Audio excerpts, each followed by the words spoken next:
बिन दिनार,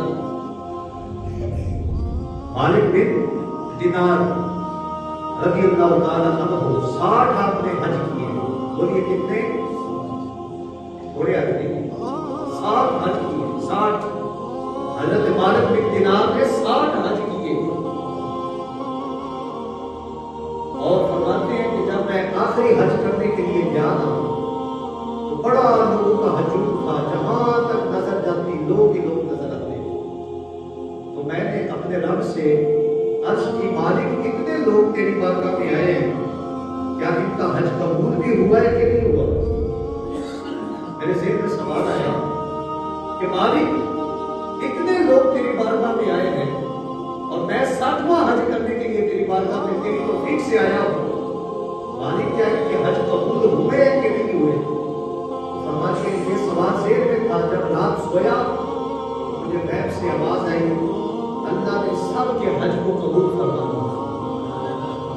लेकिन एक ऐसा बंदा है जिसका अल्लाह ने हज कबूल ना किया। आप जो लोग गए हैं, जिन्होंने देखा है, उन्हें पता होगा जब लोग हज करने के लिए जाते हैं तो उनके अलग-अलग काफिले होते हैं। उनके वहां पे पाकिस्तानियों का अलग होता है रहने की जगह, इंडिया वालों का अलग ठहरने लगते हैं, बांग्लादेश वालों के अलग लगते हैं, अलग-अलग उनके झंडे लगे होते हैं ताकि किसी को आने जाने में दिक्कत ना हो।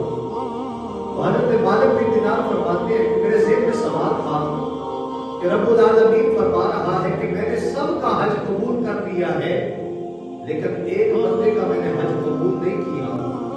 तो मैंने पूछा उसका नाम क्या है? तो आवाज आई उसका नाम मोहम्मद बिन हारून बल्खी है, वो बदन का रहने वाला है। तो मेरे ज़हन में सवाल था, मैं खैमे फिरता रहा, कभी इधर देखूं कभी उधर, आगे पीछे, तो मुझे कुछ खैमे नजर आए। वहां पे बलख नाम की प्लेट लगी हुई थी, झंडा लगा हुआ था। तो मैं करीब गया, मैंने लोगों से पूछा यहाँ पे कोई मोहम्मद बिन हारून रहता है? तो लोगों ने आगे से कहा वो तो बड़ा नेक अल्लाह का बंदा है, वो तो बड़ा मुत्तकी है, बड़ा परहेजगार है, वो सारा दिन रोजा रखता है और सारी रात इबादत करता है। तो मेरे ज़हन में ख्याल आया अल्लाह का इतना नेक बंदा, और जो मैंने सुना वो क्या था? तो मेरे ज़हन में सवाल था। मैंने लोगों से कहा मुझे बताएं वो किधर रहता है? तो लोगों ने कहा वो इस पहाड़ी की दूसरी जानब बैठा है खैमा लगा के, और वहां पे अल्लाह का जिक्र कर रहा है, अल्लाह की हमदे कर रहा है, अल्लाह की सनाई कर रहा है। तो फरमाते मैं बड़ा हैरान हुआ कि लोग कहते हैं वो बड़ा नेक है, और जो ख्वाब में मैंने देखा है वो क्या था? जब मैं वहां पे पहुंचा वो बंदा मुसल्ला अल्लाह कर रहा था, मुसल्ले के ऊपर बैठ के और अल्लाह की इबादत कर रहा था। तो मैंने सोचा ये सलाम जब फेरेगा तो मैं फिर इससे सवाल करूंगा। जब उसने 2 रकात नमाज नवाफिल अदा किए तो मैंने सलाम पेश किया, उसने सलाम का जवाब भी दिया और कहा आपका नाम मालिक बिन दिनार है? कहते मेरी हैरानी और बढ़ गई कि पहले तो मेरे जो ज़हन में सवाल आ ही था, एक और ज़हन में सवाल आ गया कि इसे नाम किसने बताया? तो कहते आगे से वो बड़ा रोया, सिसकियां ले लेके वो रोया। तो मैंने उससे वजह पूछी, बता तेरी रोने की वजह क्या है?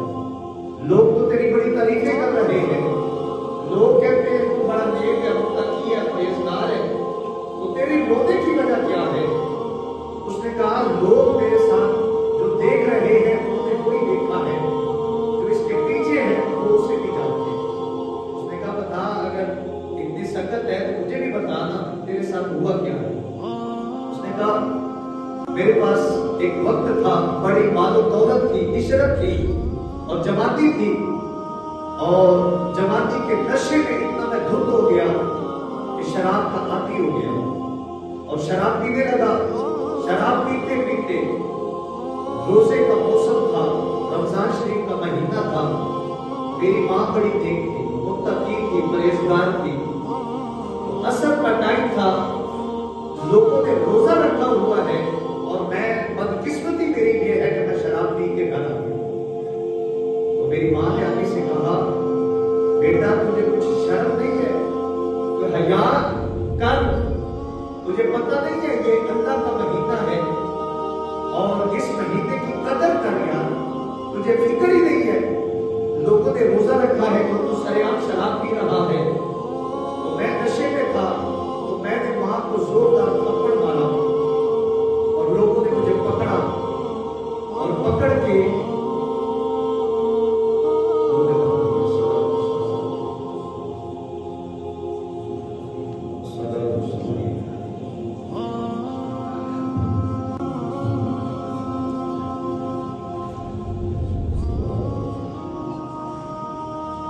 मोहम्मद बिन हारून कहता है कि रमजान शरीफ का महीना था और मैं शराब पी के जब घर आया तो मेरी वालदा ने गुस्से का इजहार किया। कहता मां का एक बात कह रही थी, मैं तो उसे थप्पड़ मारा और जब थप्पड़ मारा तो करीब तंदूर था, मेरी मां तंदूर में गिर गए और लोगों ने मुझे पकड़ा, जाके कमरे में बंद कर दिया। रात सारी मैं शराब के नशे में धुत रहा। जब सुबह का टाइम हुआ, नशा उतरा तो मैंने लोगों से पूछा, बताओ मेरी मां के साथ क्या हुआ? लोगों ने कहा तेरी मां तो रात से इंतकाल कर गई है, उसका जनाजा, उसका कफन दफन करके हमने सबों ने खाक कर दिया। तो कहा मेरी मां की मुझे क्यों ना बताया? कहा मेरी मां ने बड़ी सख्ती से कहा था वो बड़ा नाफरमान है, मैं उसे माफ नहीं करूंगा, लिहाजा वो मेरे जनाजे में भी शरीक ना हो, इसलिए हमने तुझे नहीं निकाला। वो कहते उस दिन से लेके आज के दिन तक मुझे अल्लाह अल्लाह करते हुए इतना अरसा गुजर गया और मेरा रब मुझसे राजी नहीं हो रहा।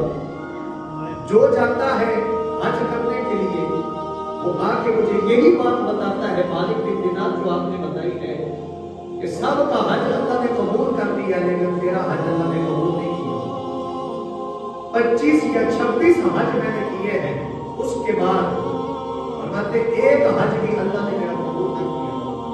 तो मैं सारी रात अल्लाह अल्लाह करता हूँ, सल्ला बिछाता हूँ, रब को याद करता हूँ और जब दिन आता है तो मैं रोजा रख लेता हूँ ताकि रब मेरा मुझसे राजी हो जाए।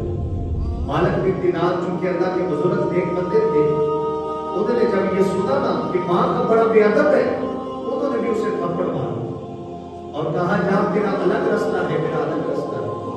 हजरत मालिक बिन दिनार फरमाते हैं जब मैं घर गया, अपने खैमे में गया तो मैं सोया और नबी करीम अलैहिस्सलाम मेरी ख्वाब में तशरीफ ले आए और फरमाया मालिक बिन दिनार तूने गुस्से का इजहार क्यों किया? ये बख्शा जाएगा लेकिन अपनी मां की दुआ से बख्शा जाएगा। कल क़यामत वाले दिन मां की दुआ से बख्शा जाएगा। मैंने अर्ज़ की हुजूर कैसे? हुजूर फरमाते हैं कि जब कल क़यामत वाले दिन अल्लाह ताला मां को जलाने के सबब इसे जहन्नम में दाखिल फरमाएगा ना, तो मां कहेगी मैंने इसे माफ नहीं करना, तो ये पलट पलट के देखेगा काश आज मुझे माफ कर दे, फिर आगे घसीटते हुए लेके जाएंगे, फिर ये पीछे पलटेगा। जब तीसरी मर्तबा देखेगा ना तो अल्लाह वहदहू शरीक मां के दिल को तरफ फरमा देगा। मां कहेगी जाओ मैंने इसे बख्श दिया। जब मां उसे माफ करेगी अल्लाह भी उसे माफ फरमा देगा।